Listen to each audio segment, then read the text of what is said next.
Entonces vamos a empezar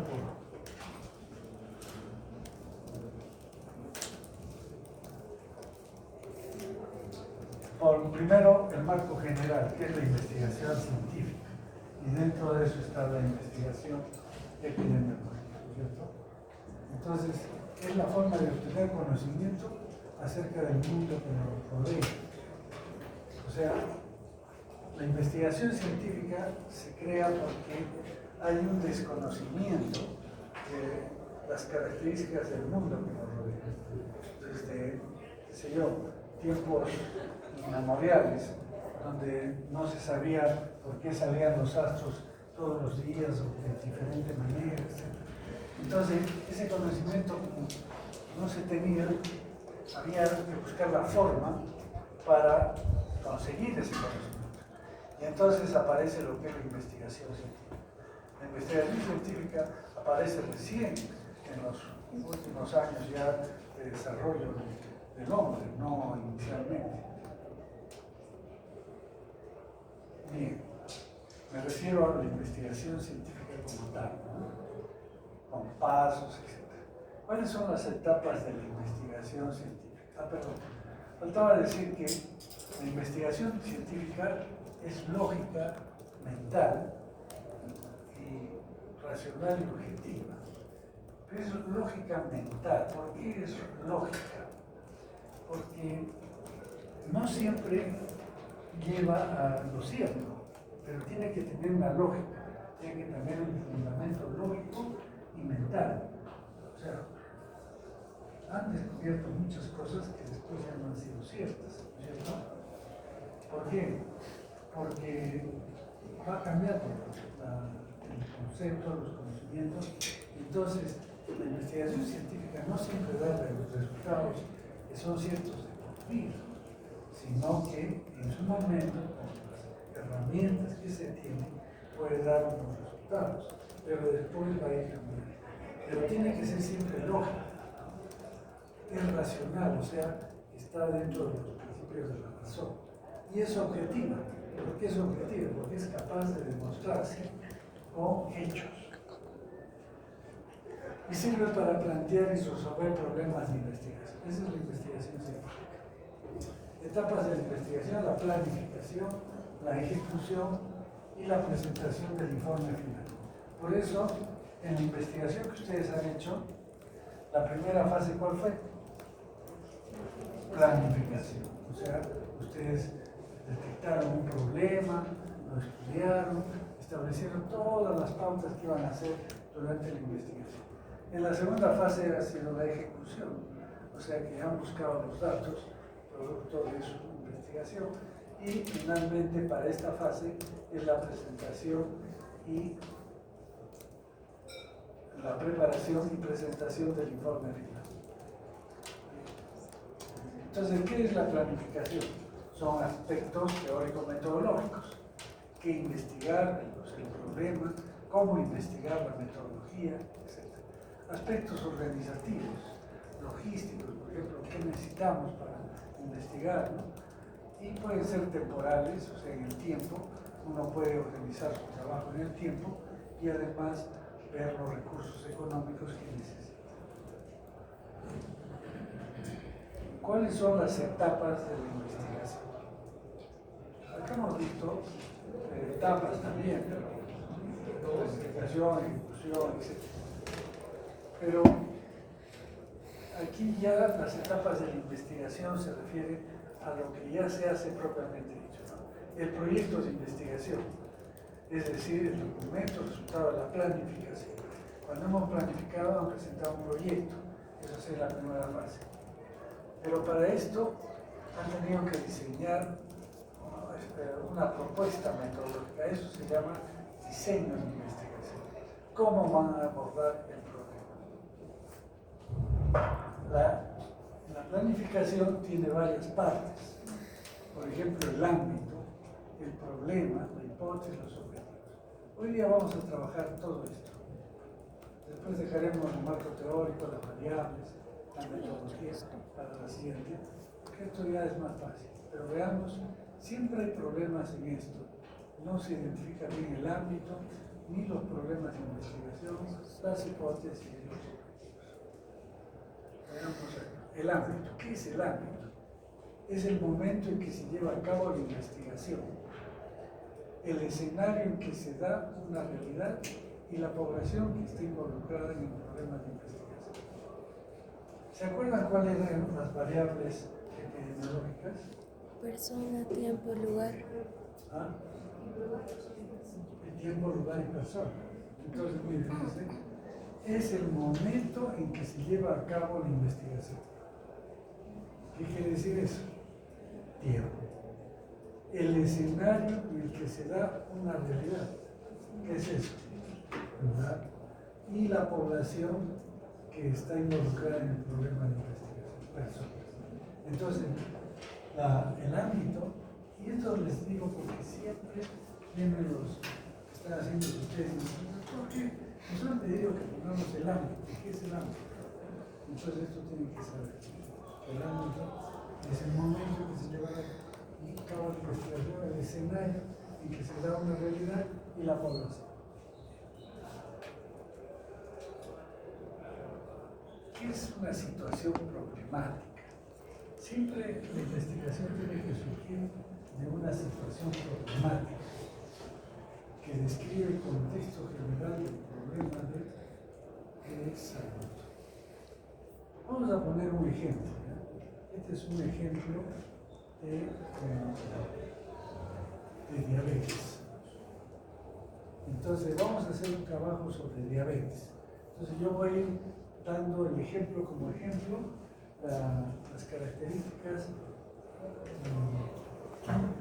de las complicaciones de la diabetes y sus factores de riesgo. Entonces, en base a eso voy a desarrollar todo como ejemplo. Entonces, primero hay que describir el contexto general del problema de investigación. Eso se llama situación problemática. La diabetes mellitus tipo 2 constituye una de las principales enfermedades crónicas no transmisibles en el mundo y su prevalencia aumenta progresivamente en la población adulta mayor. Entonces, esta es mi población. El envejecimiento poblacional, los cambios en los estilos de vida y la mayor supervivencia de los pacientes diabéticos han incrementado la frecuencia de complicaciones crónicas como retinopatía, nefropatía, neuropatía, diabetes, enfermedad cardiovascular. Entonces, yo tengo que buscar el área problemática. O sea, lo que hemos visto es una situación problemática. Pero tengo que esa situación ubicarla en un área.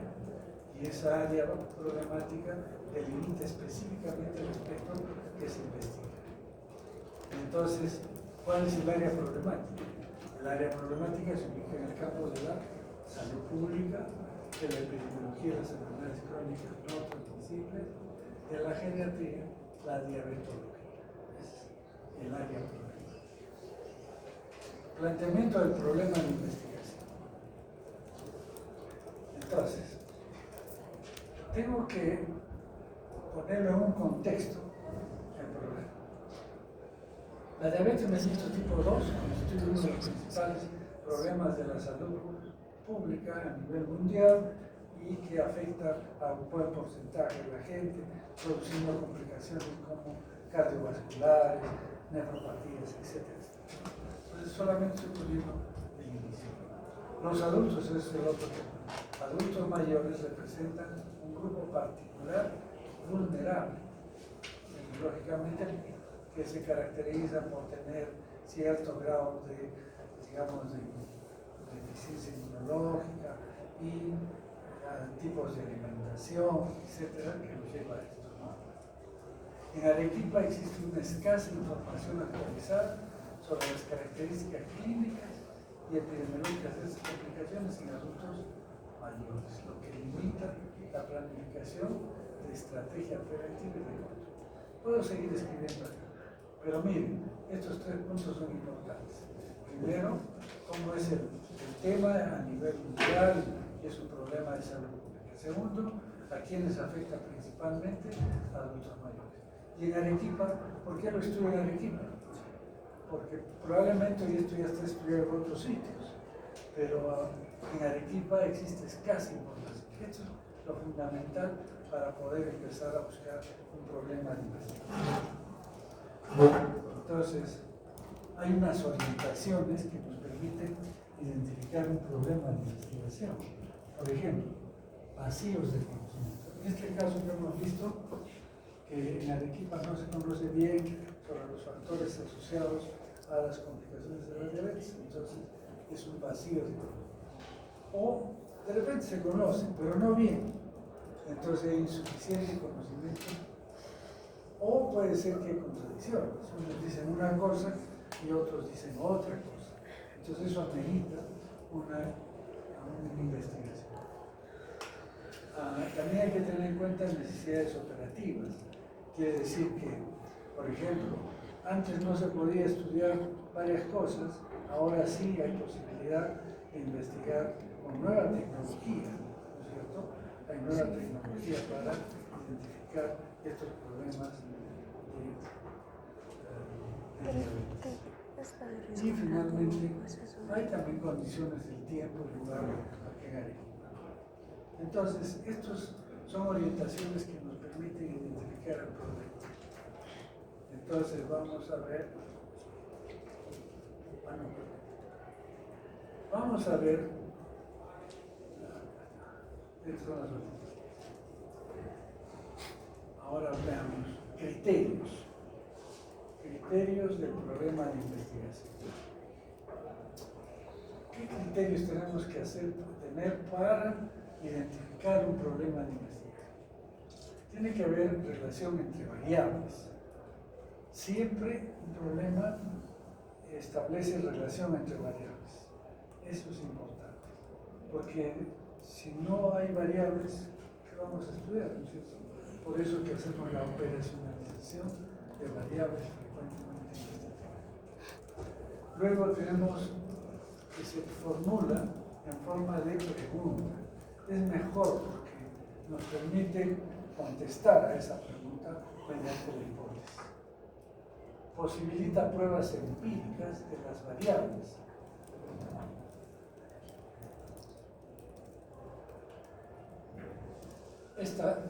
Que el problema nos da la oportunidad para establecer pruebas empíricas de la relación entre las variables.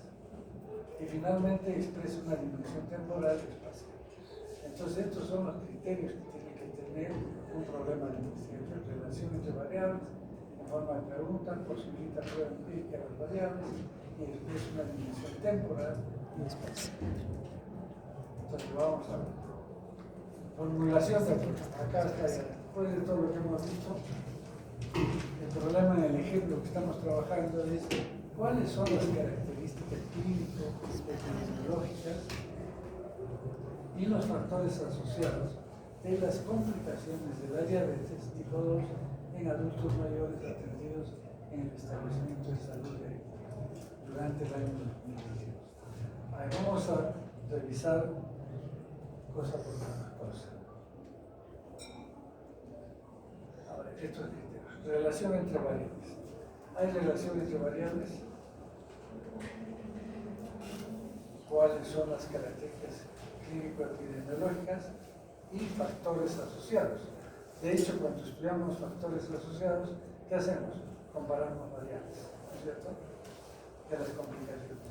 Además, hay otra variable, que es esto en adultos mayores ya no es variable. Todos tienen que ser adultos mayores. Pero las características clínico-epidemiológicas y los factores, las características son una variable, van a cambiar de acuerdo a cada individuo. Y factores asociados también van a cambiar. Estos son entonces las variables. Y estos ya los adultos mayores de nuestra población en un establecimiento de salud equitativa y estos es el tiempo. Entonces tenemos aquí. Relación entre variables, sí tenemos. Características clínico-epidemiológicas, factores de riesgo, todas esas son variables. En forma de pregunta, ya lo hemos hecho. posibilita prueba empírica. Sí puede ser, porque si yo establezco, por ejemplo, que un factor asociado es la nutrición, entonces yo puedo hacer otra prueba de comparar pacientes desnutridos y pacientes bien nutridos, o pacientes con un tipo de alimentación o con otro tipo de alimentación. Entonces, ahí sí vamos a entender que ahí se puede hacer la prueba empírica. Y expresa una dimensión temporal, sí, como 2026, y espacial legal. Entonces hemos cumplido con todos estos criterios. ¿Cuáles son las características clínico-epidemiológicas de los factores asociados de las complicaciones de la diabetes mellitus en adultos mayores en establecimientos de salud de Arequipa durante el año 2016? Entonces ahora tenemos que escribir el propósito del estudio. Ya tenemos el problema, ahora ¿cuál es nuestro propósito? Viene a ser como una forma general de poner los objetivos. Entonces el propósito tiene que ser el objeto del estudio y la intención de identificar o resolver. ¿Qué intención tenemos de identificar o resolver?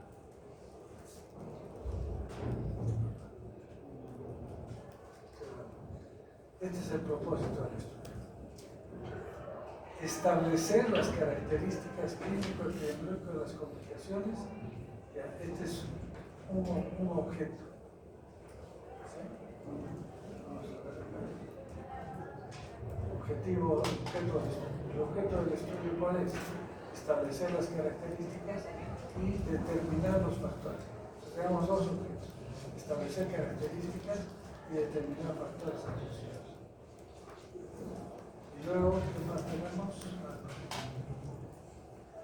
Intervención, intención de identificar y resolver. ¿Cuál es la intención que tenemos? Tenemos que resolver qué factores, qué características están asociadas a los adultos mayores en estos establecimientos de salud.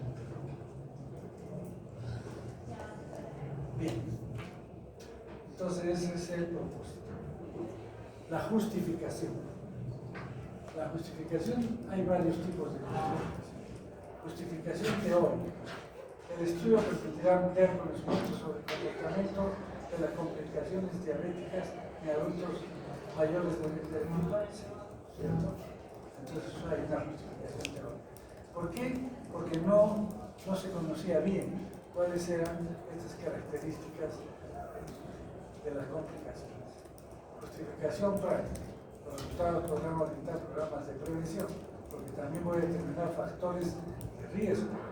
Entonces va a haber la posibilidad de orientar programas de prevención, detección temprana y manejo integral de pacientes diabéticos. ¿Cuál es la justificación social? La identificación de grupos de mayor riesgo contribuirá a identificar discapacidad, hospitalizaciones y mortalidad asociadas a la diabetes. Esa es la justificación social.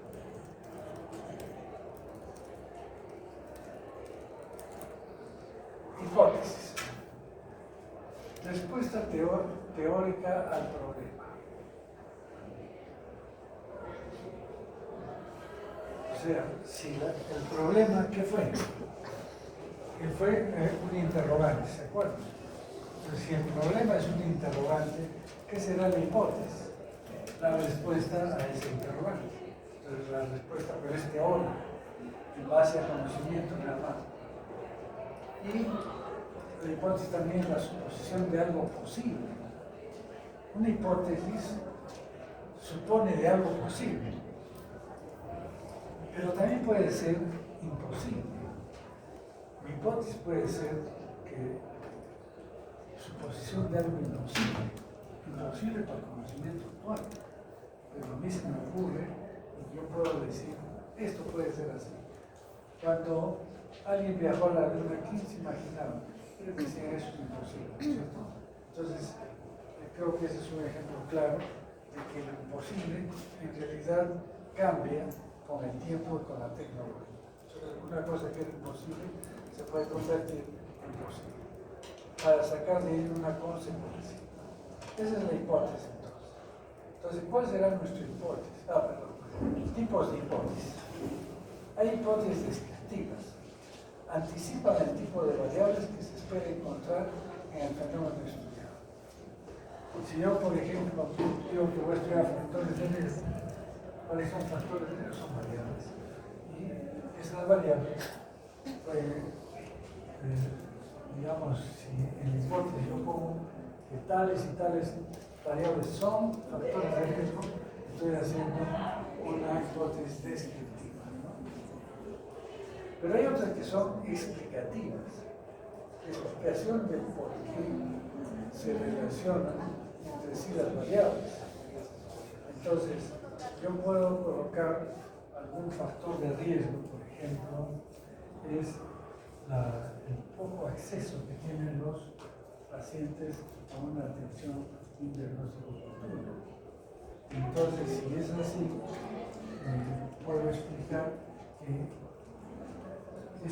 este hecho de no tener acceso se debe a cultura, a factores económicos,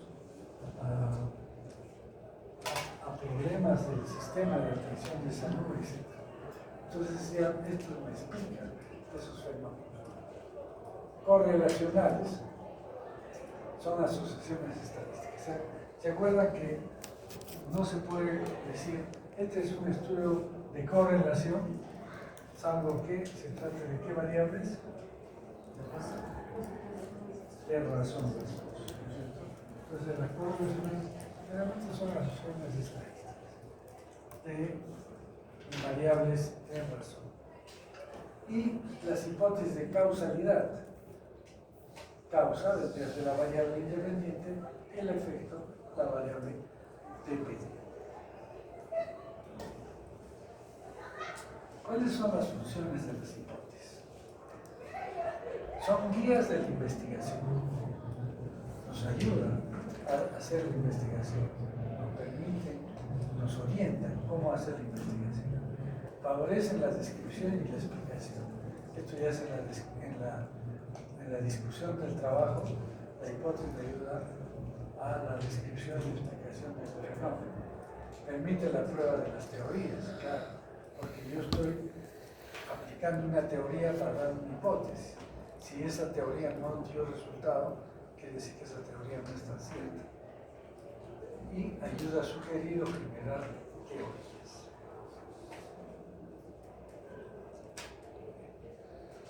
Objetivos.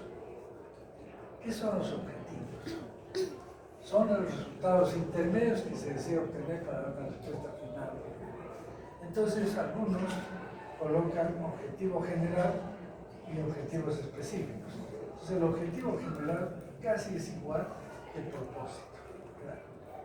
Y lo desmenuzamos en objetivos específicos, ya para orientar mejor el trabajo. Entonces, por ejemplo, acá tenemos ejemplo. ¿Qué significa BG?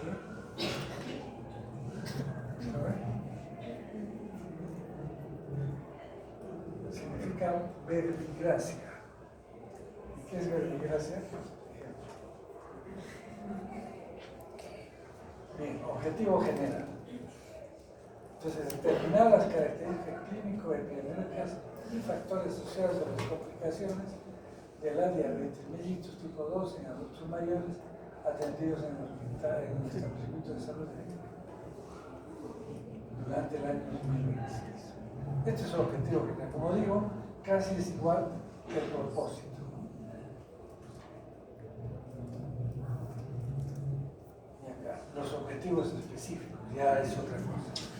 Esto sí es más útil para hacer el trabajo. Entonces, ¿qué es lo que voy a hacer? Son los pasos que voy a hacer para resolver este problema de investigación.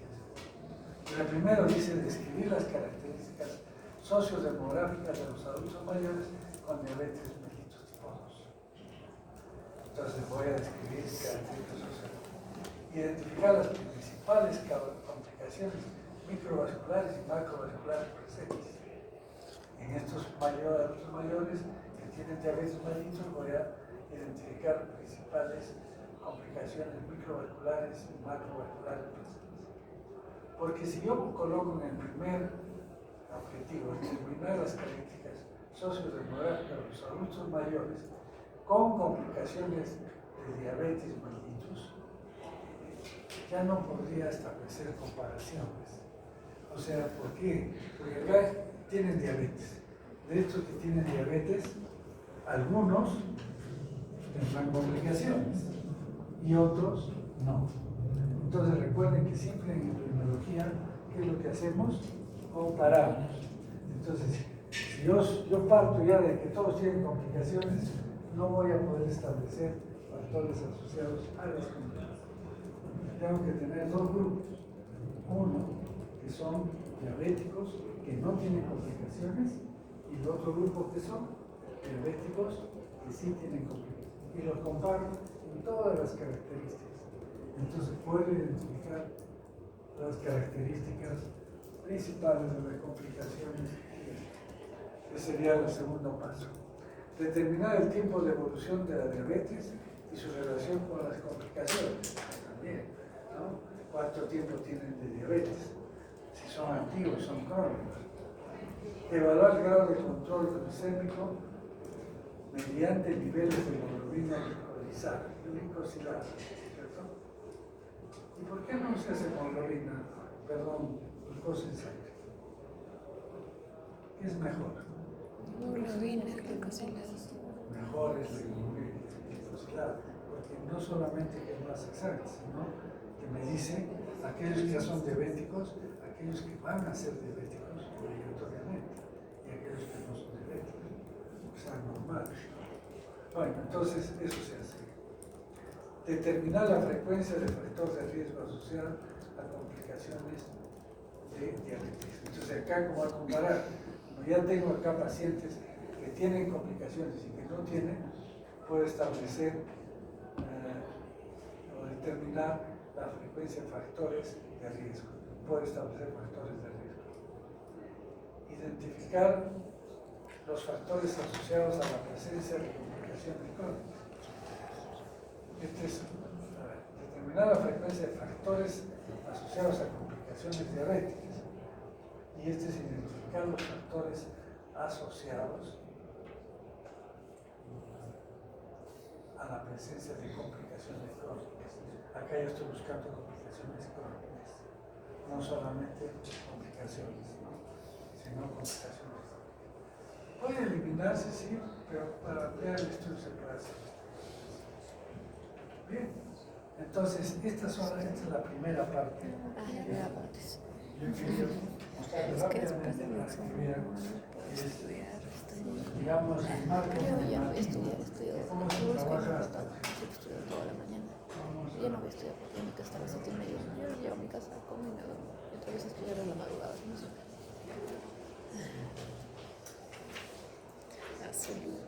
Es que no me digo después de la U, me siento muy cansada, no me concentro. No sé qué pasa, estoy viendo mucho.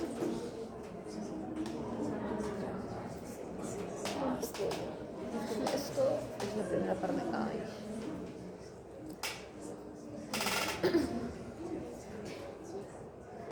Es que no puedo, ya mi cerebro me dio todo, basta.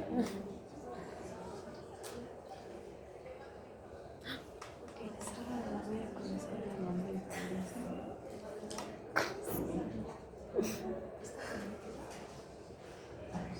Estoy nerviosa, chicas. No sé qué voy a ponerme. Ahí sí, de verdad tengo que ir a su casa. Me dijo que voy a almorzar, pero le dije que no. Así que voy a ir plan 4. Y su hermana más y su perrito. Ay, me queda lejazos. Vive por Reservorio, por allí. Pero para mí lejos, ¿eh? Ni modo, me haré mi viaje interprovincial.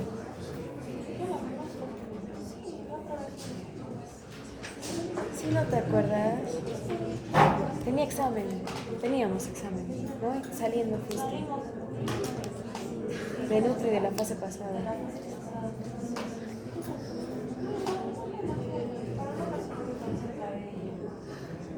Porque miedo. Es que también tiene un montón de hermanos, güey.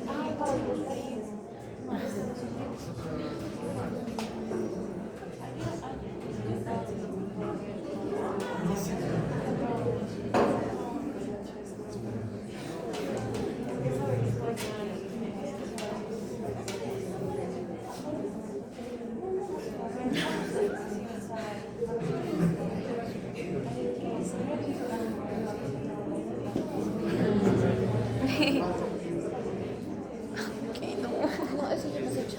¿Así? Está igual, está igualito.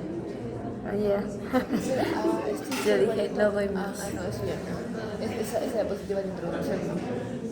Eso no me falta, esos Esa etapa dos. de investigación, sí. Eso sí, pero lo demás lo hemos hecho ya. Ay, no, no presté atención a nada. Sí, yo también se pasó un poquito. Sí, lo ves. Salud. Fue tos, pero gracias. Por lo que salió un rato afuera, el frío está feo.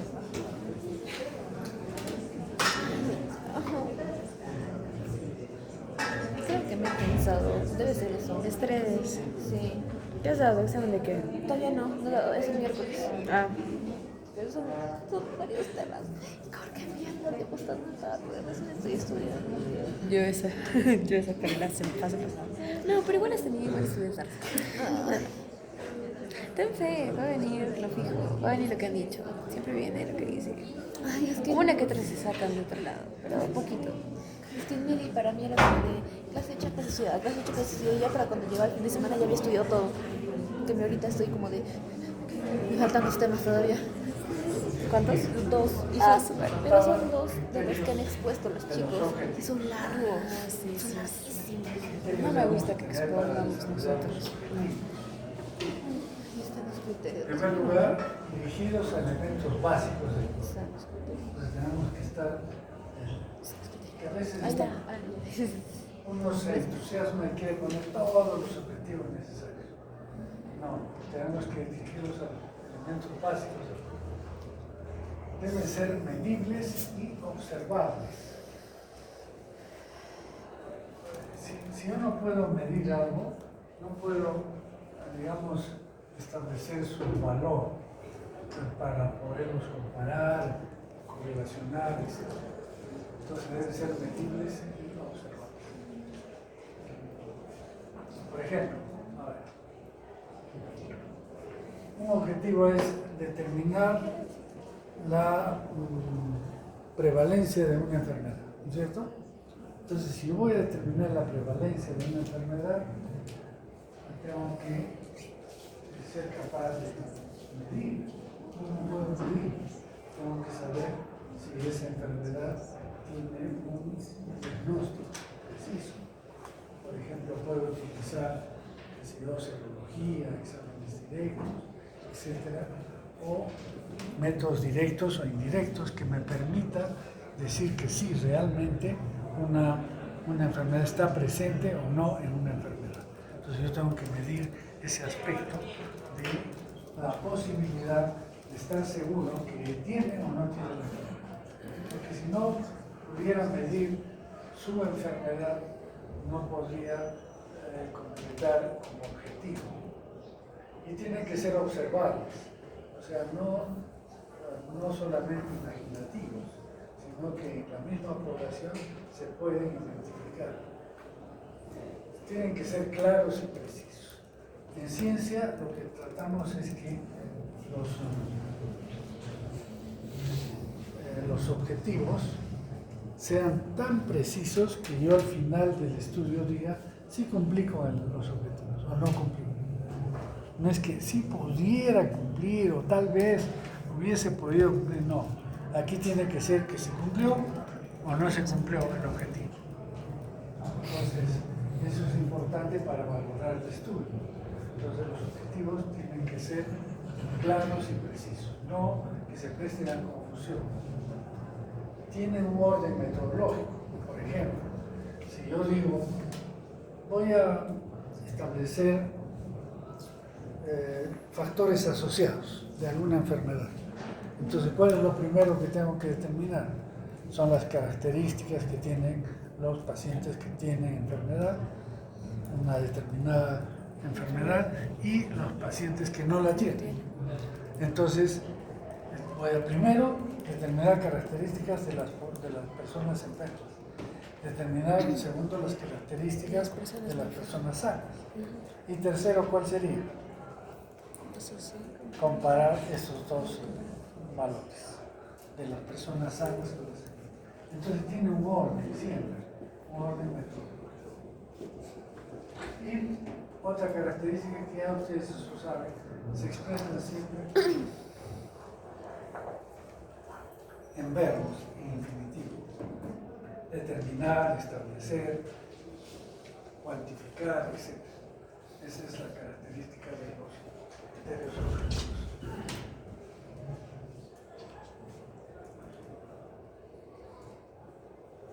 Por lo tanto, los objetivos tienen que tener objetividad, especificidad, contrastabilidad empírica. ¿Qué es objetividad?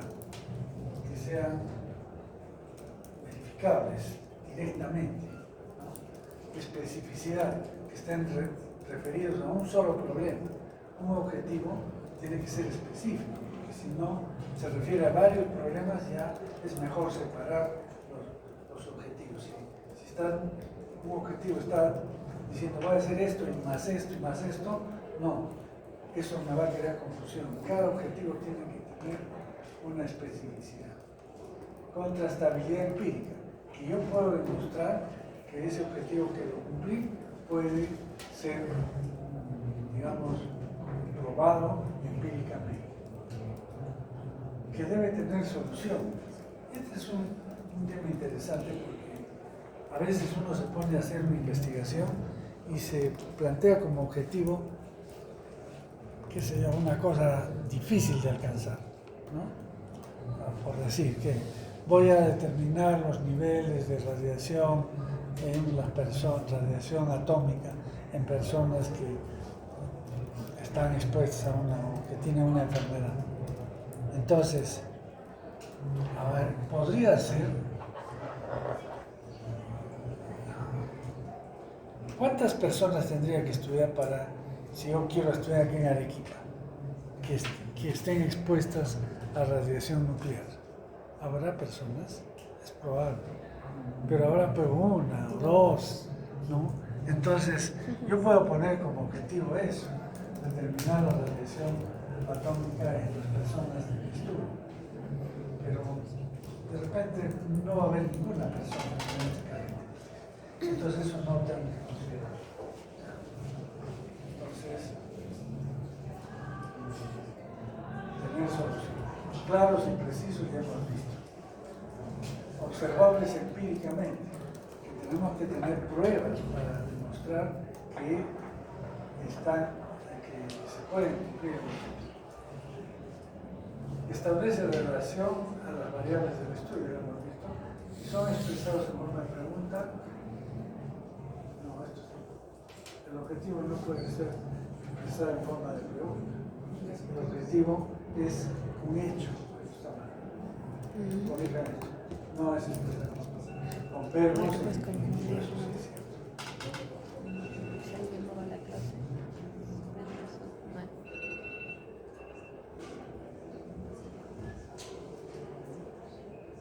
Bien, entonces, ahora vamos a ver cómo ya debemos de plantear el trabajo. Y a partir de ahora ustedes van a desarrollar su trabajo de investigación, a redactar, ¿no es cierto? Ya tienen los resultados. Entonces empiezan con la introducción, contextualización del tema. Quiere decir, ¿qué importancia tiene? El impacto, el alcance y la pertinencia de una determinada área de estudio.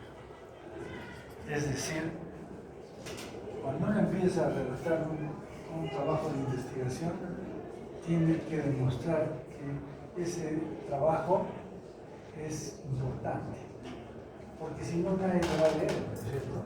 Entonces uno tiene que saber vender su trabajo y esa es la importancia. Es decir, ¿qué impacto va a tener? Es decir, el trabajo de investigación me va a permitir hacer esto, solucionar tal problema, mejorar tal situación, etc.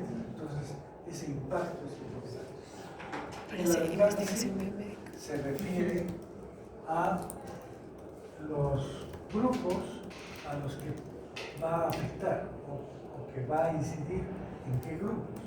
Por ejemplo, el alcance puede ser para adultos mayores o para ser para niños o digamos, ¿qué está de moda ahora? Niños discapacitados, por ejemplo, ¿no? Personas discapacitadas. Entonces, eso hace que tengan mayor impacto, este alcance. Y la pertinencia en una determinada área de estudio. O sea, que pertenezcan a un marcador de riesgo, sobre todo. ¿Se acuerdan lo que vamos a hablar del marcador de riesgo? Poblaciones vulnerables. Entonces, a eso se refiere importancia. Si nosotros decimos al inicio del tema que vamos a hacer un trabajo que va a impactar o que va a tener repercusión en la solución de ciertos problemas de personas discapacitadas y que están presentes en buena frecuencia en Arequipa, entonces ya esto le da importancia. Relevancia del tema, pertinencia que tiene dicho tema en relación con los objetivos y propósitos de la investigación. Es decir, cuando una cosa es relevante, cuando va directamente a solucionar un problema, si es que es una investigación simplemente por placer, puede ser, ¿no? Pero ¿qué importancia tiene, no? ¿Qué pertinencia tiene con los objetivos y propósitos de la investigación? Es decir, la relevancia la podemos expresar en el sentido de dar realce a la investigación. Es una investigación importante que vamos a la relevancia, que es un tema que está en la actualidad presente, que se está desarrollando o que es nueva. Por ejemplo, una relevancia podría ser, puede ser un estudio que todos se han hecho, pero mediante inteligencia artificial. Está de moda, que todavía nadie está trabajando en eso. Entonces ahí sí puede ser importante o relevante este tema. Justificación del estudio, razón, fundamento que sustenta la necesidad de abordar dicho problema en el marco de la investigación. La justificación hemos visto de diferentes tipos, ¿no es cierto? Social, etc. Teórica, social.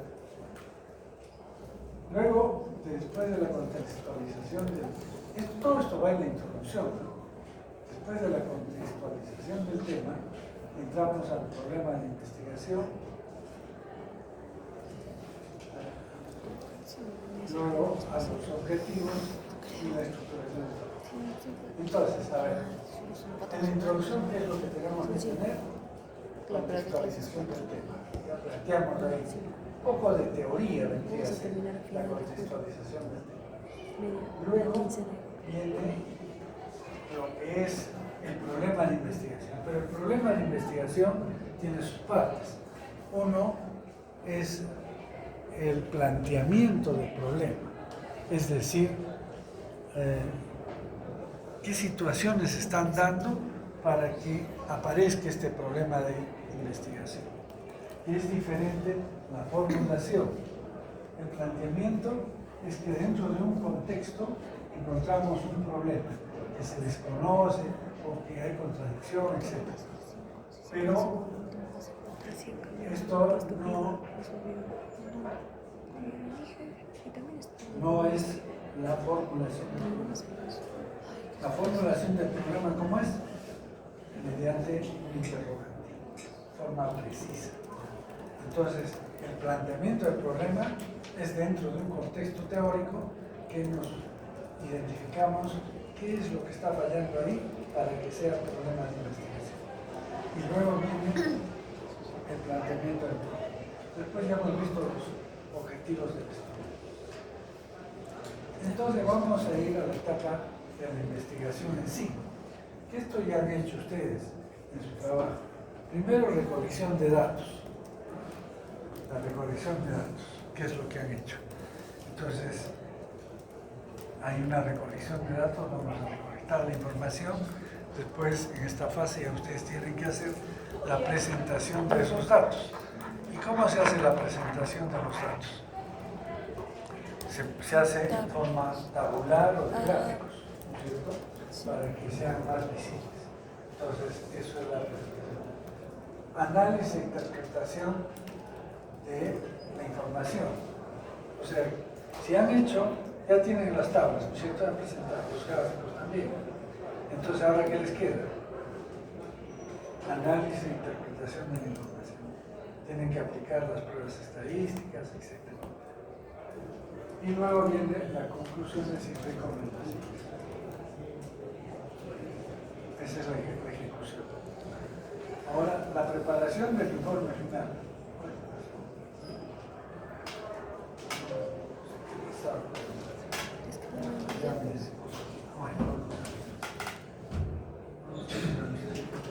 Ah, te iba a enseñar a mi viva. Ok, porque sí. ¿Qué esperas? Entonces, ¿espero ir en las vacaciones o simplemente se está corriendo? Eso no sé. Pero estoy segura que sí va a ser hasta el 11, eso sí. Entonces, la preparación y el informe final. En el informe final, ¿qué es lo que vamos a colocar? Ya hemos hablado de algo, que es la introducción. Entonces, todo lo que hemos conversado ahora es prácticamente lo que es introducción. Y ahí viene una parte que es el marco teórico. El marco teórico son aspectos que nos dan el sustento para hacer la discusión del tema. Porque cuando nosotros tenemos resultados ya, necesitamos después interpretar esos resultados. Para la interpretación de los resultados necesitamos un marco teórico. Pero el marco teórico no es todo lo que se conoce sobre el tema, sino sobre las variables que estamos estudiando del tema, solamente eso.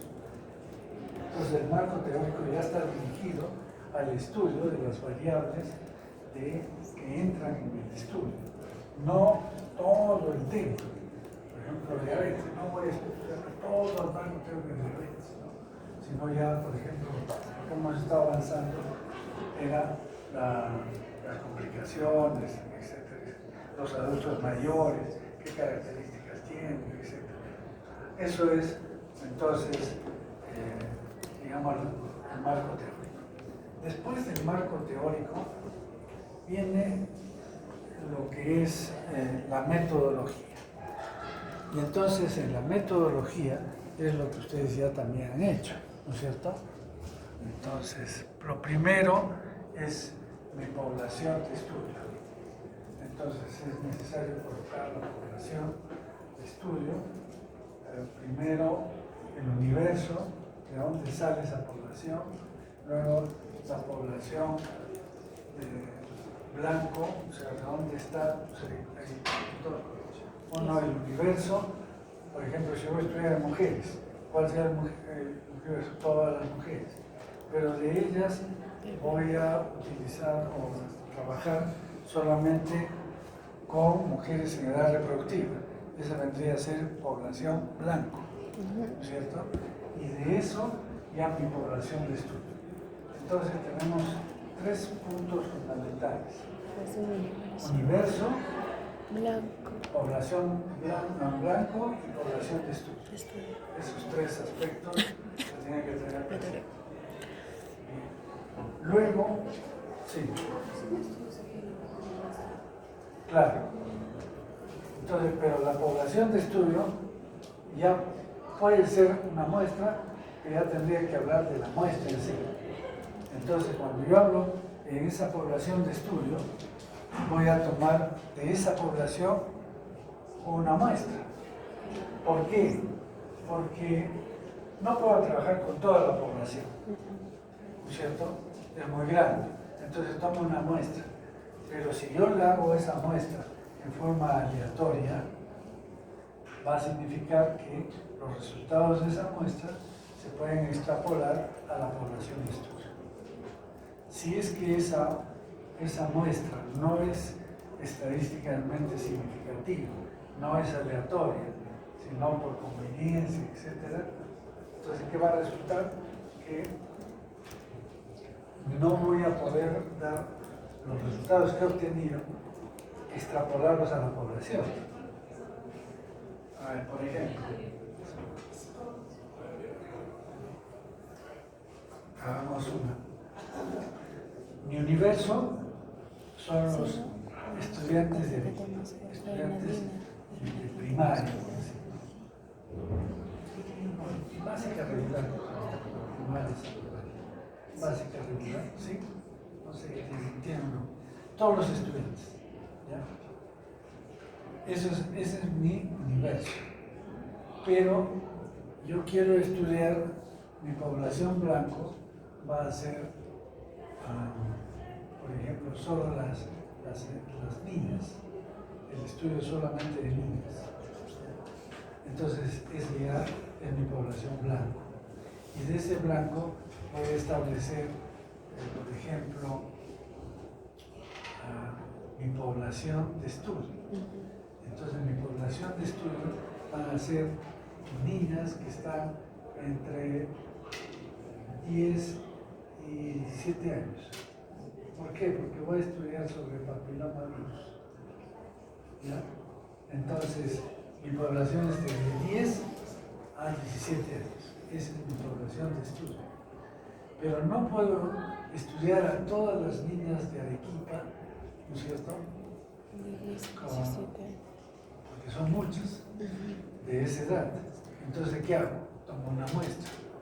Y esa muestra puede ser aleatoria o puede ser por conveniencia. ¿Cómo sería por conveniencia? Que yo voy a 2 colegios y ya los estudio esos, nada más. ¿No es cierto?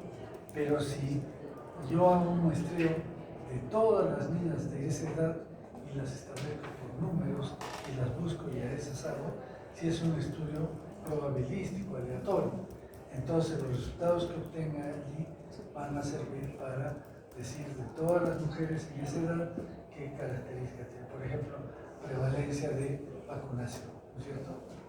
Entonces, creo que este tema es importante que lo conozcan. Yo tengo que hacer un muestreo, que no es lo mismo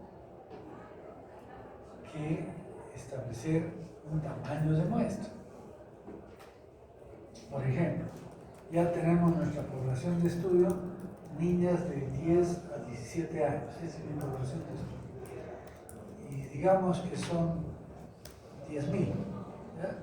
Entonces yo hago una fórmula y establezco que para que sea representativa tengo que estudiar, por decirte, 300 niñas. Ese es mi tamaño de muestra. Eso no quiere decir que sea aleatoria. Para que sea aleatoria yo tengo que decir cómo voy a seleccionar esas 300 de las 10.000. Entonces, yo puedo decir, por ejemplo, como hemos dicho, me voy a 2 colegios y en 2 o 3 colegios consigo las 300 niñas. ¿Sí? Pero esas 300 niñas no son representativas de todos los colegios. Entonces, ¿qué tendría que hacer para que sea representativa? Hay varias formas. Por ejemplo, una que es un muestreo aleatorio simple. ¿Qué quiere decir? Que yo tengo la relación del 1 al 10.000 de alumnos. O sea, cada uno le pongo un número. Del 1 al 10.000.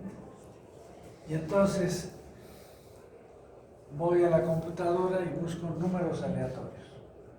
Y le digo, eso existe, ya lo van a volver dentro de un rato.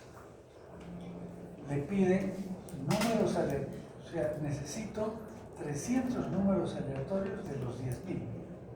Entonces la máquina elige, por decir, el 2, el 18, el 45, etc.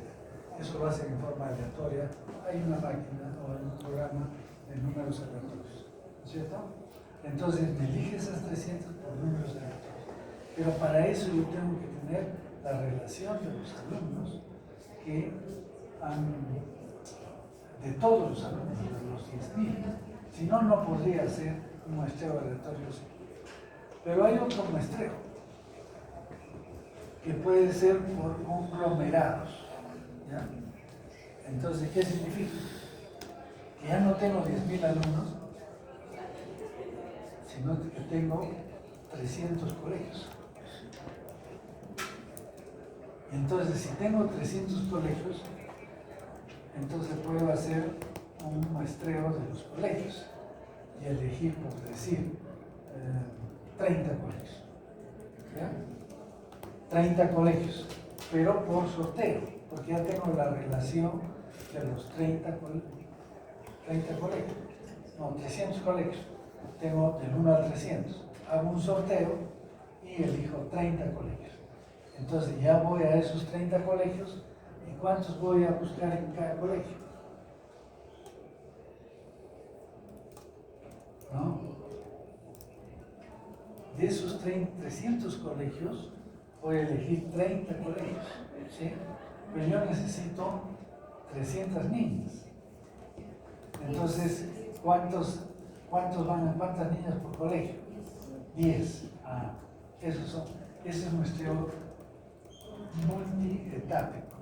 Primero he hecho conglomerados, ¿no es cierto?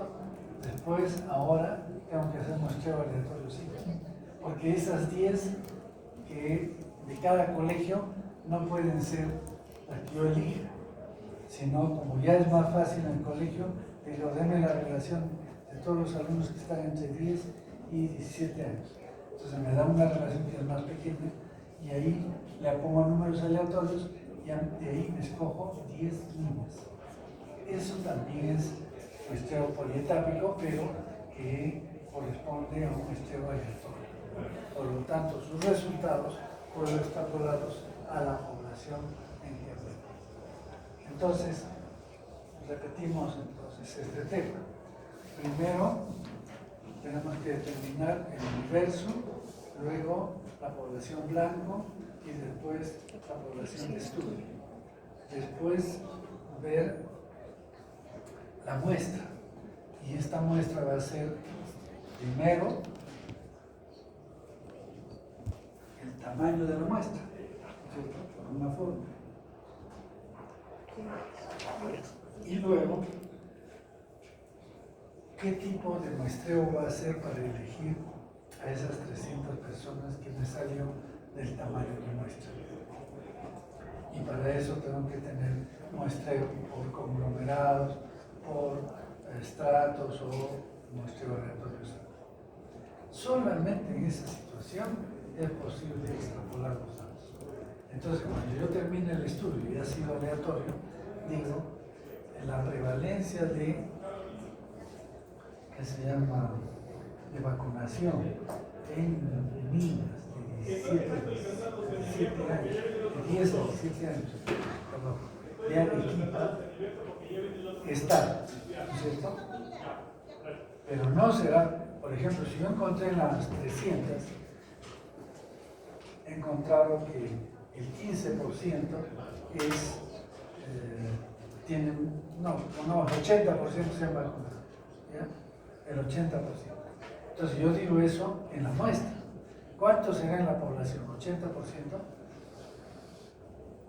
¿Qué dice? No, voy a tener que decir que en la población es el 80%, de todas las niñas, 80% más menos dos desviaciones estándar, porque voy a trabajar al 95%.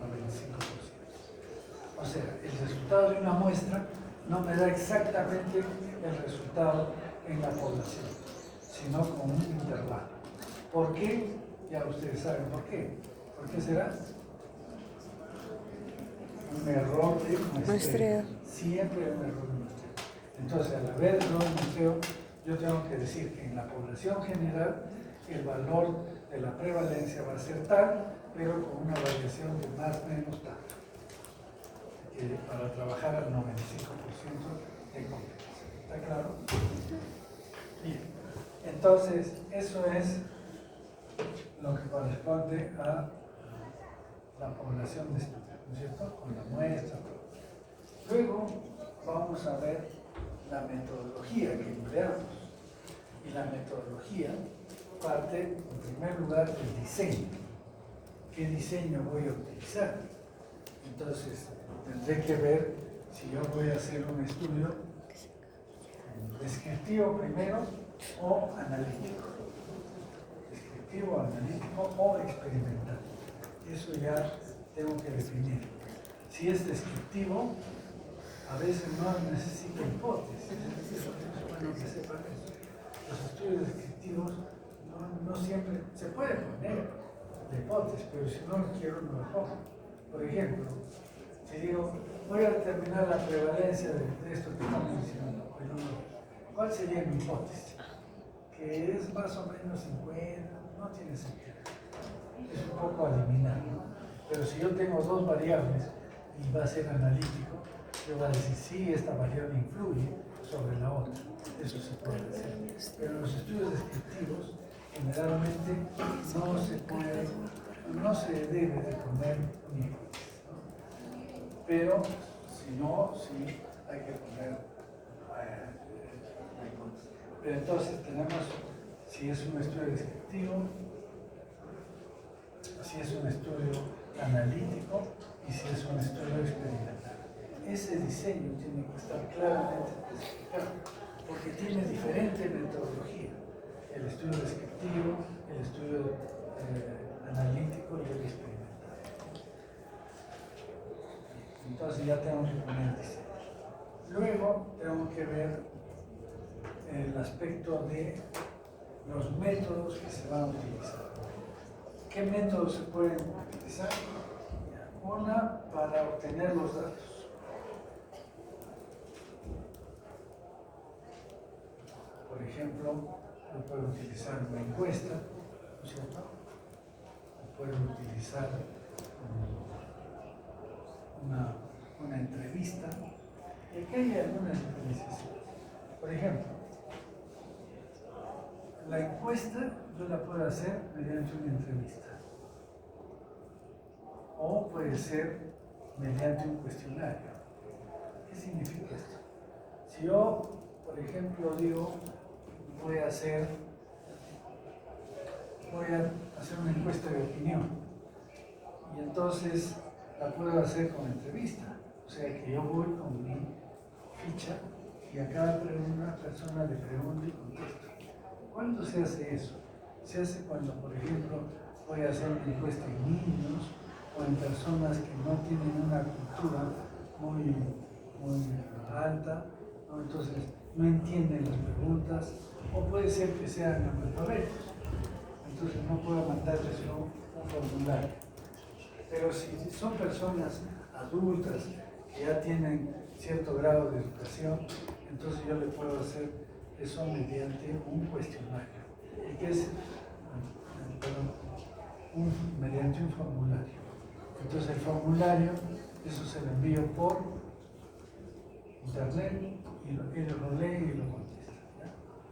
Entonces, en eso hay que tener mucho cuidado para elegir cuál vamos. Nosotros vamos a ver claramente qué es una encuesta, qué es un formulario, qué es un cuestionario. Pero ahora lo que quiero es que en el momento de definir, tengo que ver el tipo de población que tengo para poder definir qué metodología utilizo. Entonces, la metodología de recolección de datos. Después, tengo que tener la metodología de manejo de datos. Entonces, yo tengo que definir antes de empezar el estudio ya qué pruebas estadísticas voy a utilizar, cómo voy a manejar esos datos que voy a obtener. Eso es importante entonces. Y después ya vamos a tener lo que corresponde a lo que es ya los resultados, cómo se presentan los resultados, ¿ya? Pero entonces ahí nos quedamos en metodología.